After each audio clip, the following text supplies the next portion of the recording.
Spontaneous serial next episode review பார்க்கலாமாங்க. இங்கே சக்திவேலும் முத்துவேலும் அங்கே ராஜ்ய அரசி கோமதின்னு சொல்லிட்டு எல்லாருமே பிடிச்சிட்டு போயிட்டு இருக்காங்க அப்படின்னு சொல்லிட்டு அப்பத்தா அழுதுகிட்டு இருந்தாங்க. அப்பத்தாவை பார்த்துட்டு நம்ம வீட்டு பொண்ணை எப்படி அரெஸ்ட் பண்ணிட்டு போகலாம் அப்படின்ற மாதிரியுமே இங்கே சக்திவேலும் முத்துவேலும் அங்கே போலீஸ் ஸ்டேஷனுமே வந்துடுறாங்க. போலீஸ் ஸ்டேஷன் வந்து இவங்களை பார்த்ததும் அங்கே பாண்டியன், சரவணன், செந்தில், கதிர்னு சொல்லிட்டு எல்லாருமே நின்றுக்கிட்டு இருக்காங்க. இவங்கள மட்டும் தான் பிடிச்சிட்டு வந்தாங்கன்னு பார்த்தா மொத்த ஃபேமிலியுமே பிடிச்சிட்டு வந்து உட்கார வச்சுருக்காங்க அப்படின்னு சொல்லிட்டு அங்கே நின்றுட்டுமே பார்த்துட்டு இருக்காங்க. உடனே ராஜியுமே அங்கே ரொம்பவே ஃபீல் பண்ணி அங்கே முத்துவேலை கட்டி பிடிச்சிக்கிட்டு அழுதுகிட்டு இருக்காங்க. உடனே அப்பா என்னால் முடியலப்பா, ரொம்பவே கஷ்டமாக இருக்குது, என்னை காப்பாற்றி கூட்டிகிட்டு போயிடுங்க அப்படின்னு சொல்லிட்டு அரசி ரொம்பவே அழுதுகிட்டு இருக்காங்க.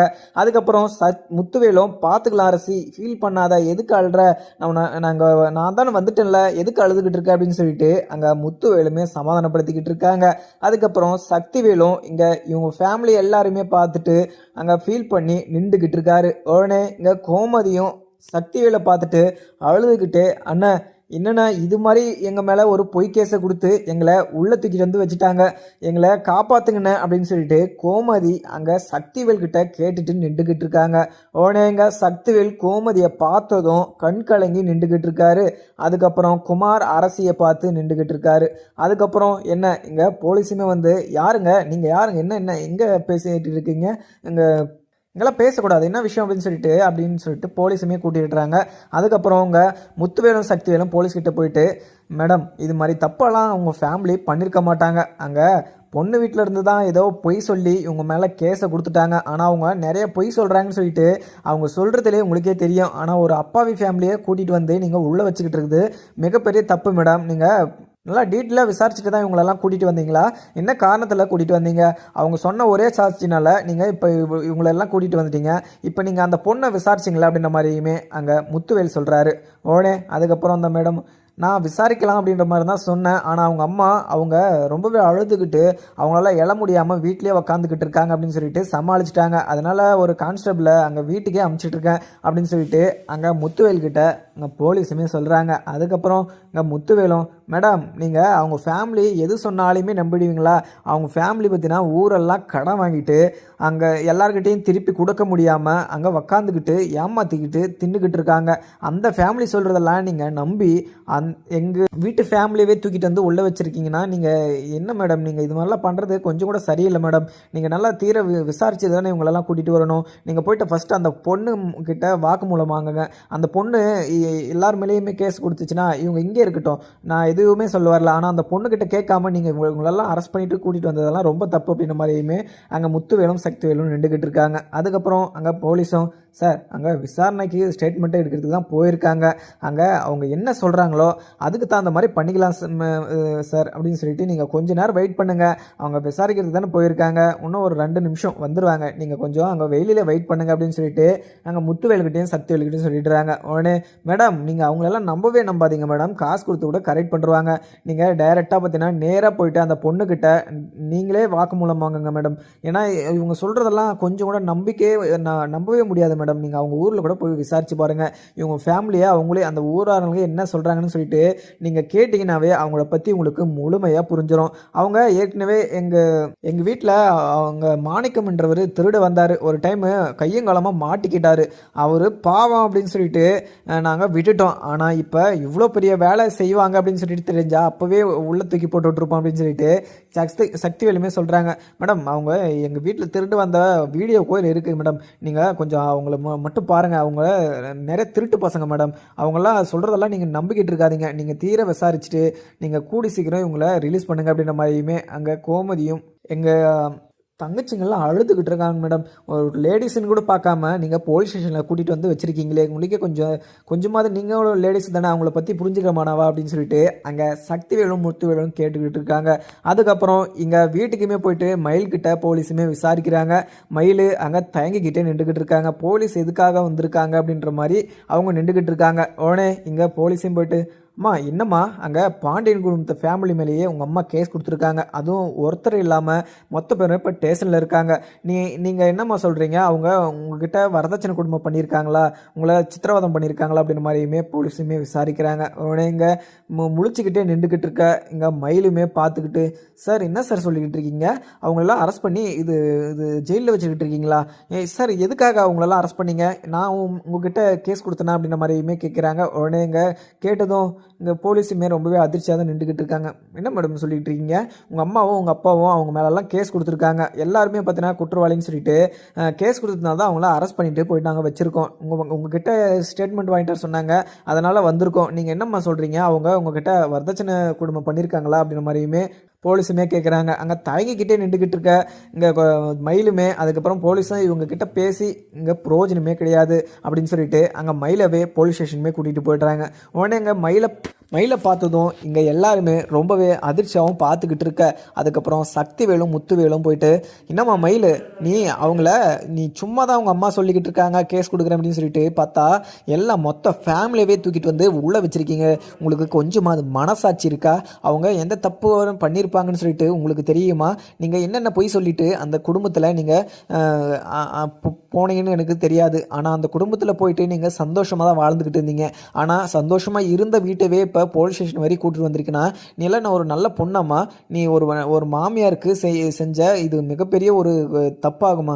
நீ தான் உள்ளே இருக்க வேண்டியவங்க, நீங்கள் உங்கள் ஃபேமிலியே உள்ளே இருக்க வேண்டியவங்க, அவங்கள கூட்டிகிட்டு வந்து இங்கே நிற்க வச்சுட்ருக்கீங்களே அப்படின்னு சொல்லிட்டு அங்கே முத்துவேலும் சக்திவேலுமே பயங்கர கோபமாக தான் கேட்டுக்கிட்டு இருக்காங்க. அதுக்கப்புறம் சார் நீங்கள் பேசாதீங்க சார், நாங்கள் பேசிக்கிறோம் அப்படின்னு சொல்லிட்டு அங்கே நின்றுக்கிட்டு போலீஸுமே, என்னம்மா மயில், என்ன இவங்க மேலெல்லாம் பார்த்தீங்கன்னா உங்கள் அம்மா கேஸ் கொடுத்துருக்காங்க, உங்களை வரதட்சணை குடும்பம் பண்ணுறாங்க, நகை கேட்டுக்கிட்டே இருக்காங்க, பணம் கேட்டுக்கிட்டே இருக்காங்க அப்படின்ற மாதிரி உங்கள் அம்மா வந்து கேஸ் கொடுத்துருக்காங்க, நீங்கள் என்னம்மா சொல்கிறீங்க அப்படின்ற மாதிரியுமே கேட்குறாங்க. ஆனால் அந்த இடத்துல எதுவுமே சொல்ல முடியாத ஒரு சுச்சுவேஷனில் நின்றுக்கிட்டு இருக்காங்க. ஏன்னா இப்போ பாண்டியன் குடும்பத்து மேலே சப்போர்ட் பண்ணி இங்கே நம்ம வாக்குமூலம் கொடுத்தாலுமே நம்ம அப்பா அம்மா அங்கே உள்ளே போயிடுவாங்க அப்படின்னு சொல்லிட்டு மயில் யோசிச்சு, மேடம் ஆமாம் மேடம், அவங்க என்ன வரதட்சணை குடும்பம் பண்ணி தான் வீட்டை விட்டு வெளியே அமிச்சிட்டாங்க, நான் அவங்க கூட சேர்ந்து வாழணும், என்ன அவங்க கூட சேர்த்து வச்சிருங்க மேடம் அப்படின்னு சொல்லிட்டு மயில் சொன்னதை கேட்டதும் அங்கே சக்திவேல், முத்துவேல், பாண்டியன், கோமதி, அரசி, ராஜி, கதிர், செந்தில்னு சொல்லிட்டு எல்லாருமே ரொம்பவே அதிர்ச்சியாகவும் நின்றுக்கிட்டு இருக்காங்க. உடனே சரவணனுக்கு பயங்கர கோபமாக வந்துடுது. உடனே நீ போய் புழகாதடி, உன்னை நான் சும்மாவே விட மாட்டேன், நான் ஏற்கனவே உங்க கூட சேர்ந்து வாழக்கூடாது, உன் மூஞ்சை பார்க்கக்கூடாது அப்படின்னு சொல்லிட்டு தான் உனக்கு டைவர்ஸை கொடுத்தேன். அதே மாதிரி உங்கள் வீட்டுக்கே நான் நோட்டீஸையும் அனுப்பிச்சி விட்டேன். ஆனால் இங்கே வந்து நீ பச்சையாக பொய் சொல்லி பொய் புழுகிக்கிட்டு இருக்கேன், உனக்கெல்லாம் நீ எல்லாம் நல்லா இருப்பே அப்படின்னு சொல்லிட்டு இங்கே சரவணன் கோபமாகவும் நின்றுக்கிட்டு இருக்காரு. அதுக்கப்புறம் அவங்க போலீஸும், சார் நாங்கள் தான் பேசிக்கிட்டு இருக்கோம், நீங்கள் எதுக்கு சார் பேசிக்கிட்டு இருக்கீங்க, நீங்கள் கொஞ்ச நேரம் அப்படி உட்காருங்க சார் அப்படின்னு சொல்லிட்டு அங்கே சரவணனை கொஞ்சம் அந்த சைடு கூட்டிகிட்டு போக சொல்லிடுறாங்க. அதுக்கப்புறம் மயிலுமே எல்லா உண்மையும் சொல்லிட்டு, மேடம் நான் சந்தோஷமாக தான் வாழ்ந்துட்டு இருந்தேன், ஆனால் நான் ஒரு சின்ன ஒரு பொய் சொல்லிட்டேன், அந்த காரணமாக அவங்க இந்த காரணத்தை வச்சு நிறைய வரதட்சணை கேட்டாங்க. எங்கள் அம்மாவும் எங்கள் அப்பாவும் முடிஞ்ச அளவுக்கு அந்த வரதட்சணையுமே பார்த்தீங்கன்னா கொடுத்தாங்க. ஆனால் இப்போவுமே பார்த்தீங்கன்னா 100 பவுன் வேணும் அப்படின்ற மாதிரி எங்ககிட்ட கேட்டிருந்தாங்க. ஆனால் எங்கள் அம்மாவும் எங்கள் அப்பாவும் அதை ரெடி பண்ண முடியல, எங்களால் கொடுக்க முடியல அப்படின்ற மாதிரியுமே சொல்லிட்டாங்க. அதனால் என்ன அந்த வீட்டில் இருந்து பார்த்தீங்கன்னா கழுத்தை பிடிச்சி வெளியே தள்ளிட்டாங்க. என்ன அந்த வீட்டில் மட்டும் நீங்கள் சேர்த்து விட்டுருங்க மேடம், எனக்கு ஒரு நாயை மட்டும் வாங்கி கொடுத்துட்டிங்கன்னா எனக்கு அதுவே நல்லது மேடம் அப்படின்னு சொல்லிட்டு அழுதுகிட்டு இருக்காங்க மயிலுமே. ஆனால் மயில் இவ்வளோ பெரிய ட்ராமா போடுவாங்கன்னு சொல்லிட்டு இங்கே யாருமே எதிர்பார்த்துருக்க மாட்டாங்க. ஆனால் மயிலோட சுயரூபம் இப்போ தான் கொஞ்சம் கொஞ்சம் வெளியில் வந்துருக்கு. அதுக்கப்புறம் சக்திவேலும் முத்துவேலும், மேடம் அவங்க அந்த ஃபேமிலி எந்த தப்பும் பண்ணியிருக்காது மேடம், மேலதிகாரி நான் பேச சொல்லிட்டேன் மேடம் அப்படின்னு சொல்லிட்டு அங்கே முத்துவேலும் சக்திவேலும் சொல்கிறவங்க. அதுக்கப்புறம் சார் நான் எல்லாமே பார்த்துக்கிறேன் சார், இப்போ ஒரு பொண்ணோட வாழ்க்கை நீங்கள் கோர்ட்டு கேஸ் போனாங்கன்னா கூட நீங்கள் இந்த பொண்ணு சைடு தான் பார்த்தீங்கன்னா இதுக்கு சாதகமாக வரும், நீங்கள் அதெல்லாம் பார்த்தீங்கன்னா நார்மலாக பார்த்தீங்கன்னா நம்ம பேசி தீர்த்துக்கலாம். ஏன்னா இந்த பொண்ணும் பார்த்தீங்கன்னா அவங்க மேலே இது பழி சுமத்துது, ஏன்னா அவங்க மேலே தான் கேஸ் எஃப்ஐஆர் ஆகும், ஏன்னா இந்த பொண்ணு பொய்யே சொன்னாலுமே அவங்க மேலே தான் கேஸ் ஆகும் அப்படின்ற மாதிரியுமே அங்கே போலீஸுமே சொல்லிவிட்டு அங்கே சைலண்ட் ஆகிடுறாங்க. இருங்க சார் நான் டீட்டெயிலாக விசாரிக்கிறேன் அப்படின்னு சொல்லிட்டு, இன்னும்மா உங்கள் மாமியார் மேலே இவ்வளோ பெரிய கேஸ் கொடுக்குறீங்க, நீங்கள் உண்மையாக தான் சொல்கிறீங்களா அப்படின்ற மாதிரியுமே கேட்குறாங்க. அதுக்கப்புறம் முழிச்சுக்கிட்டே நின்றுக்கிட்டு இருக்காங்க மயிலும். அதுக்கப்புறம் இங்கே மீனாவுக்கும் இந்த விஷயம் தெரிஞ்சு மீனாவும் இங்கே பழனிவேல் அங்கே வந்துடுறாங்க. இவங்க 2 பேரும் வந்ததும் இங்கே மயில் சொல்லிக்கிட்டு இருக்கிறதெல்லாம் பார்த்துட்டு இங்கே மீனாவுக்கு பயங்கர கோபமாகிடுது. அதுக்கப்புறம் இது மேடம் இவங்க சொல்கிறது எல்லாமே பச்சை பொய் மேடம், இவங்க கல்யாணம் பண்ணி கொடுத்ததுல நிறைய பொய் சொன்னாங்க. ஆனால் அதெல்லாம் கூட ஓகே தான் மேடம். ஆனால் இவங்க கிட்ட வரதட்சணை கொடுமை அப்படின்ற ஒரு கேஸ் கொடுத்தாங்க பார்த்தீங்களா, அது சுத்த பொய் மேடம். இவங்க சொல்கிறத நம்பவே நம்பாதீங்க. ஏன்னா இவங்க 80 பவுன் போட்டாங்க. ஆனால் அதில் 8 பவுன் தான் மேடம் கோல்டு. மீதி எல்லாமே பார்த்தீங்கன்னா கவரிங்கு. நீங்கள் வேணால் இவங்க கொடுத்த நகை அங்கே வீட்டில் தான் இருக்குது. இதே மாதிரி தான் மேடம் அங்கே ஊரில் இருக்கவங்களையும் சரி, இல்லை எங்கள் வீட்டில் இருக்கவங்க எல்லாருமே ஏமாற்றி இவங்கள எங்கள் வீட்டில் கட்டி கொடுத்துட்டாங்க. ஆனால் எங்கள் வீட்டில் வந்ததுலேருந்து இவங்கள நாங்கள் சந்தோஷமாக தான் பார்த்துட்டு இருந்தோம். ஆனால் இந்த உண்மையை அவங்க மறைச்சதுக்கு அந்த கோவத்தில் நாங்கள் வெளியே அமுச்சு விட்டுட்டோம். ஆனால் வரதட்சணை குடும்பத்தில் மட்டும் நாங்கள் அவங்கள வெளியே அமுச்சு விடலை. அதே மாதிரி பொண்ணுக்கு பார்த்தீங்கன்னா 2 வயசு அதிகம், மாப்பிள்ளையை விட 2 வயசு அதிகன்றதவே இவங்க மறைச்சி வச்சுருக்காங்க. அது இல்லாமல் காலேஜ் படித்ததும் போய் தான் இவங்க ப்ரெக்னெண்ட்டாக இருக்கேன் அப்படின்னு சொல்லிட்டு இங்கே வீட்டில் பார்த்தீங்கன்னா வீட்டுக்குள்ளே வரணும் அப்படின்னு சொல்லிட்டு எல்லாம் ட்ராமா பண்ணிட்டு இருந்தாங்க. அதெல்லாம் இப்போ தான் எங்களுக்கே தெரிய வரும். இவங்கெல்லாம் பொய் சொல்லி கேட்டு கேட்டு எங்கள் காதை வலிக்கல மேடம். அதனால் அங்கே அந்த வீட்டில் இது யாருக்குமே இவங்கள பிடிக்கல. அதனால் வீட்டை விட்டு அமுச்சிருச்சு. அதில் எந்த தப்பும் இல்லை மேடம். ஆனால் அந்த வீட்டுக்குள்ளே வரணும்னு சொல்லிட்டு இவங்க இவ்வளோ பெரிய பொய்யை சொல்லுவாங்க அப்படின்னு சொல்லிட்டு நான் கொஞ்சம் கூட எதிர்பார்க்கல அப்படின்ற மாதிரியுமே மீனா சொல்லிடுறாங்க. உடனே பழனிவேலும் அந்த நகை விஷயத்தை இங்கே வீடியோவே எடுத்து வச்சுருக்காரு பழனிவேல். உடனே சென்ட்ரலில் எங்கள் பழனிவேல் வந்து அங்கே இவங்க எல்லாருமே பண்ண சேட்டைகள் அந்த பொய் எல்லாமே அந்த வீடியோ ஆதாரத்தில் இருக்குது அப்படின்ற மாதிரியுமே போலீஸ்கிட்ட காமிக்கிறாங்க. இந்த வீடியோ பார்த்ததும் போலீஸு பயங்கர கோபமாக தான் நின்றுக்கிட்டு இருக்காங்க. உடனே இங்கே மாணிக்கமும் மயிலவங்க அம்மாவும் அங்கே திருன்னு முழிச்சுக்கிட்டு நின்றுக்கிட்டு இருக்காங்க. ஏன்னா அவங்க எல்லா உண்மையுமே பழனிவேல் சொல்லிட்டாரு அப்படின்ற ஒரு பதட்டத்தில் அங்கே நின்றுக்கிட்டு இருக்காங்க. அதுக்கப்புறம் அவங்க பழனிவேல், மேடம் இவங்க என்னென்ன திருட்டுத்தனம் பண்ணாங்களோ அனைத்தையுமே இந்த ஃபோனில் ரெக்கார்ட் பண்ணி வச்சுருக்கேன். இந்த வீடியோவை பார்த்தீங்கன்னா அவங்க எவ்வளோ பெரிய ஃப்ராடு ஃபேமிலி அப்படின்னு சொல்லிட்டு உங்களுக்கே தெரியும் அப்படின்ற மாதிரியுமே இங்கே பழனிவேல் சொல்லிடுறாரு. உடனே இங்கே மாணிக்கமும் மயிலவங்க அம்மாவும் உடனே அழுதுகிட்டே, மேடம் எங்கள் பொண்ணு வாழ்க்கை தான் மேடம் இப்போ நாசமாக இருக்குது, எங்கள் பொண்ணு வாழ்க்கை இப்படி இருக்குது அப்படின்னு சொல்லிட்டு நான் எங்களுக்கு வந்தால் இவங்க எங்கள் மேலே பழி சுமத்திக்கிட்டு இருக்காங்க. என்ன மேடம் இது நீங்கள் என்ன பண்ணிக்கிட்டு இருக்கீங்க அப்படின்னு சொல்லிட்டு அங்கே மயிலவங்க அம்மாவுமே கேட்குறாங்க. உடனே எங்கள் போலீஸும், என்னம்மா நீங்கள் பேசுகிறதே எனக்கு கொஞ்சம் கூட சரியில்லை, இவங்கள பார்த்தாலுமே நல்ல ஃபேமிலி மட்டும் தான் தெரியுது, ஆனால் நீங்கள் ஃபஸ்ட்லேருந்தே நீங்கள் பேசுகிறதே எனக்கு கொஞ்சம் கூட பார்த்தீங்கன்னா சரிப்பட்டு வரல, நீங்கள் சொல்கிறது எல்லாமே பொய் மாதிரியே எனக்கு தெரியுது அப்படின்ற மாதிரியுமே போலீஸ் சொல்லிடுறாங்க. இதை கேட்டதும் அங்கே மயிலவங்க அம்மா என்ன சொல்கிறது அப்படின்னு சொல்லிட்டு தெரியாமல் முழிச்சுக்கிட்டு இருக்காங்க.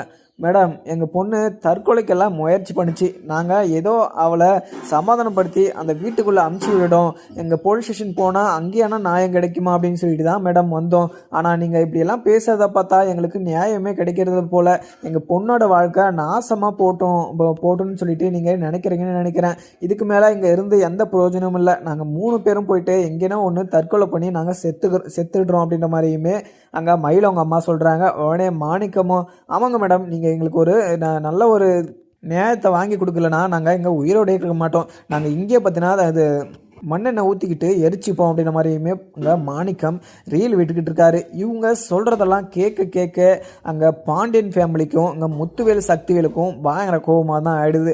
அதுக்கப்புறம் இங்கே குமார் உள்ள என்ட்ரி ஆகுறாரு. ஏன்னா குமார் அங்கே அரசியை காப்பாற்றணும் அப்படின்ற ஒரே நோக்கத்தோட இவங்க என்னென்ன தப்பு பண்ணாங்களோ அவங்களுமே சொல்கிறாங்க. மேடம் இவங்கள பற்றி நான் அவங்க ஊரில் போய் விசாரித்தேன், அவங்க ஊரில் இவங்கள பற்றி ஒருத்தர் கூட இவங்கள பற்றி நல்ல விதமாக யாருமே சொல்லலை, இவங்கள போய் நீங்கள் இவங்க சொல்கிற கேஸை எடுத்துக்கிட்டு நீங்கள் இப்படி நடத்திக்கிட்டு இருக்கீங்க அப்படின்னு சொல்லிட்டு எனக்கே கொஞ்சம் அசிங்கமாக இருக்குது மேடம். இவங்கெல்லாம் இப்படி ஒரு கேஸை கொடுத்துருக்காங்க அப்படின்னு சொல்லிட்டு நினைக்கிற போது எல்லாருமே நல்லா இருந்து நாங்கள் அதே மாதிரி எங்கள் மாணிக்கம் இந்த இவர் இருக்கார் பார்த்தீங்களா, இவர் அங்கே எங்களோட மாமா கடையில் வேலை செஞ்சுட்டு இருந்தார்.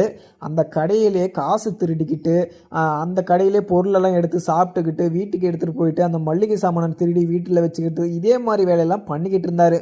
ஒரு சம்மந்திக்கிட்ட பண்ணாத வேலையெல்லாம் பண்ணிட்டு இருந்தார். அதுவும் இல்லாமல் அந்த ஊரில் இருக்கவங்க எல்லார்கிட்டையுமே கடன் வாங்கி கொடுக்காம அசிங்கப்பட்டு நின்றுக்கிட்டு இருக்காங்க. இவங்க வந்து கேஸ் கொடுக்குறத நீங்கள் எடுத்துக்காதீங்க மேடம், இவங்க எல்லா ஃபேமிலியுமே நல்ல ஃபேமிலி மேடம், இவங்க ஒரு சின்ன தப்பு கூட பண்ணியிருக்க மாட்டாங்க, இவங்களை பார்த்தா உங்களுக்கே தெரியுதுங்களா இவங்க எதனா தப்பு பண்ணியிருக்காங்களா அப்படின்ற மாதிரி அப்படின்னு சொல்லிட்டு இங்கே குமாருமே சொல்கிறாங்க. அதுக்கப்புறம் சார் ஒரு நிமிஷம் இருங்க, நீங்கள் ஆளுக்கு பேசுனீங்கன்னா நான் என்னத்தை அப்சர்வ் பண்ணி நான் பேசுறது, நீங்கள் கொஞ்ச நேரம் கப்புன்னு இருங்க, நான் டீட்டெயிலாக விசாரிச்சுட்டு அதுக்கப்புறம் நான் என்னவோ அது ஆக்ஷன் எடுக்கிறேன் அப்படின்ற மாதிரியுமே போலீஸுமே சொல்லிட்டுறாங்க. அதுக்கப்புறம் இங்கே மயிலுக்கிட்ட போயிட்டு, "அம்மா நீங்கள் பொய் சொல்லாமல் உண்மையை சொல்லுங்கம்மா. ஏன்னா நீங்கள் சொல்கிறதுல தான் அவங்க இது வெளியே போவாங்களா, இல்லை உள்ள தூக்கி போடுவாங்களா? ஆனால் உள்ளே போனாங்கன்னா லைஃப் லாங் வெளியே வர முடியாது. அம்மா நீங்கள் இது மாதிரி ஒரு பொய் கேஸை கொடுக்காதீங்கம்மா. அவங்களோட ஃபேமிலியே எல்லாமே ஸ்பாயில் ஆகிடும்." அப்படின்ற மாதிரியுமே போலீஸ் சொல்கிறாங்க. இதை கேட்டதும் மயிலுக்கு கொஞ்சம் பயமாகவும் இருக்குது. நம்ம எல்லா உண்மையும் சொல்லிடலாம். ஏன்னா ஏற்கனவே இது மாதிரி ஒரு பொய்யெல்லாம் சொல்லி தான் நம்ம இந்த நிலைமைக்கு வந்து நின்றுருக்கோம். நம்ம இது எப்படி போனால் சரி அவங்க நல்லா இருக்கணும். ஏன்னா நம்ம அந்த வீட்டில் ரொம்பவே சந்தோஷமாக வாழ்ந்திருக்கோம். நம்மளை அந்த வீட்டில் சந்தோஷமாக வச்சுட்டு இருந்திருக்காங்க. ஏன்னா நம்ம தப்பு பண்ணதுனால தான் நம்மளை அந்த வீட்டில் இருந்து நம்மளை துரத்துனாங்க. ஆனால் இன்னொரு தப்பும் நம்ம பண்ணிடக்கூடாது அப்படின்னு சொல்லிட்டு மயில் யோசிச்சு அங்கே உண்மையுமே சொல்லிடுறாங்க. ஆமாங்க மேடம், நாங்கள் அந்த வீட்டில் பொய் சொல்லி தான் கல்யாணம் பண்ணிக்கிட்டு போனோம். ஆனால் அவங்க அந்த வீட்டை விட்டு துரத்துனது எனக்கு பிடிக்கல. அந்த வீட்டில் தான் நான் இருக்கணும் அந்த ஒரு ஆசையில் நாங்கள் எங்கள் அம்மாவை திட்டிட்டு இருந்தேன். ஆனால் எங்கள் அம்மா இப்படி ஒரு விஷயத்த பண்ணி வச்சுருப்பாங்க அப்படின்னு சொல்லிட்டு நான் நினச்சி கூட பார்க்கலாம். ஆனால் இந்த ஃபேமிலியில் ஒருத்தர் கூட ஒரு பொய்யோ இல்லை ஒரு திருட்டோ இல்லை எதுவுமே பண்ணியிருக்க மாட்டாங்க. அவங்க எல்லாருமே நல்ல ஃபேமிலி மேடம். நான் ஏதோ தெரியாமல் இது மாதிரி ஒரு பொய்யை சொல்லிட்டேன், என்ன மன்னிச்சிக்கோங்க அப்படின்னு சொல்லிட்டு அங்கே மயிலுமே சொல்லிடுறாங்க. அதுக்கப்புறம் என்னதுன்னு பார்க்கலாமாங்க. வீடியோ பிடிச்சதை லைக் பண்ணுங்கள். Thank you friends.